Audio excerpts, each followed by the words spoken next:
حقق المهاجم الأرجنتيني يوليان ألفاريز رقما رائعا في مباراة نصف النهائي التي انتصر فيها الأرجنتين على كرواتيا 3-1 وبلغ نهائي كأس العالم، وذلك بعد أن تمكن لاعب فريق مانشستر سيتي من تسجيل الهدفين الثاني والثالث لراقصي التانغو، وبالتالي يصبح ألفاريز أصغر لاعب يسجل هدفين في مباراة نصف نهائي المونديال منذ البرازيلي بيلي في مونديال 1958، وفعل ألفاريز ذلك بعمر 22 عاما و316 يوما. أما بيلي فقد حقق هذا الإنجاز وهو بعمر 17 عاما و249 يوما.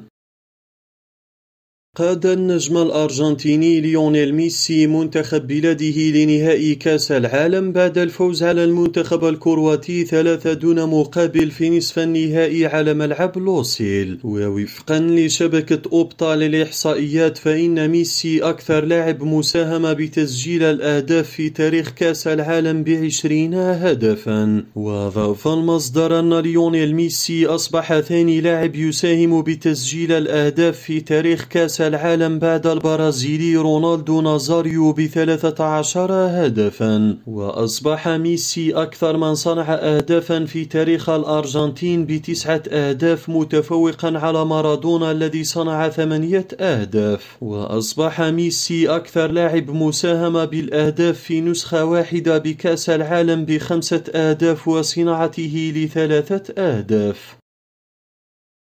تحدث لوكا مودريتش قائد ولاعب منتخب كرواتيا بعد خسارة منتخب بلاده أمام الأرجنتين في نصف نهائي كأس العالم ب3 أهداف دون مقابل. وعبر لوكا مودريتش عن غضبه بسبب التحكيم خلال المباراة، كما وجه التهنئة لقائد الأرجنتين ليونيل ميسي. وصرح لوكا مودريتش في حديث بعد المباراة نقلته صحيفة موندو ديبورتيفو الإسبانية قائلا: كنا جيدين حتى ركلة الجزاء، والتي لم تكن ركلة جزاء بالنسبة لي. لا أتحدث عادة عن الحكام، لكن اليوم من المستحيل ألا أفعل. إنه واحد من أسوأ الحكام الذين رأيتهم، ولا أتحدث عن اليوم فقط لأنه حكم مباريات سابقة لي. أود أن أهنئ الأرجنتين، لا أريد أن أسحب الفضل منهم، إنهم يستحقون أن يكونوا في النهائي، لكن تلك العقوبة الأولى دمرتنا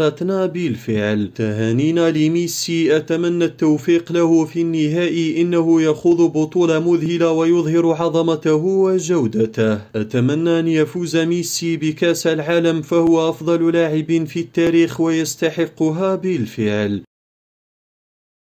أعطى النجم السويدي زلاتان إبراهيموفيتش مهاجم إس ميلان توقعه بخصوص المنتخب الذي سيتوج بلقب كأس العالم. وصرح زلاتان إبراهيموفيتش في هذا الصدد قائلا: أعتقد أنه مكتوب بالفعل من سيفوز، وأنت تعرف من أعني. أعتقد أن ميسي سيرفع الكأس. وأشاد إبراهيموفيتش بإنجاز المنتخب المغربي الذي تمكن من التأهل لنصف نهائي المونديال لأول مرة في تاريخه. وصرح زلاتان إبراهيموفيتش في هذا الصدد قائلا: تأهل المغرب لهذا الدور ليس مفاجأة بالنسبة لي، كنت أعلم بأنهم جيدون قبل كأس العالم. يخطط الاتحاد البرتغالي لكرة القدم للاستغناء عن المدرب الحالي فرناندو سانتوس بعد الإقصاء من ربع نهائي كأس العالم أمام المغرب. ووفقا للمعلومات الواردة من صحيفة أبولا البرتغالية، فإن مسؤولي الاتحاد البرتغالي عرضوا على مورينيو فكرة تولي تدريب المنتخب الأول. وأضاف المصدر أن مورينيو سيكون بإمكانه تولي تدريب المنتخب البرتغالي، وفي نفس الوقت يبقى كمدرب لفريق روما الإيطالي. وكانت تقارير صحفية قد زعمت بأن سانتوس على أعتاب الرحيل عن منتخب البرتغال.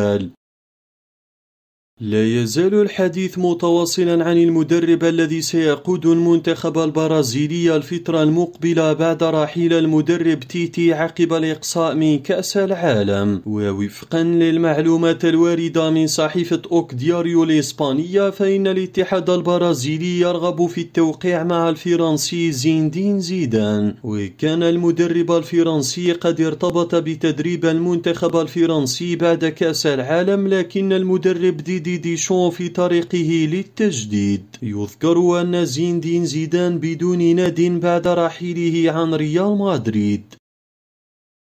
كشفت تقارير صحفية عن إمكانية خوض الفرنسي كريم بنزيما لنهائي كأس العالم في حال تأهل فرنسا على حساب المغرب. وتغيب بنزيما عن المشاركة مع فرنسا منذ بداية مونديال قطر بسبب الإصابة، لكنه متواجد في قائمة الفريق بعد تعرضه للإصابة في التدريب قبل أيام من مواجهة فرنسا الأولى. تم تحديد جدول زمني مدته 3 أسابيع لعودة بنزيما، لكن ديشون استبعد عودته إلى قطر. لكن صحيفة ماركا الإسبانية ذكرت أنه عاد في الوقت المحدد، وأنه في الواقع كان يتدرب دون مشاكل منذ يوم السبت الماضي، وهذا يعني أنه يمكنه العودة إذا لزم الأمر، لأنه لم يتم استبداله أبدا. في المقابل وبالنظر إلى مستوى أوليفي جيرو، يعني أن عودة بنزيما غير مرجحة تماما.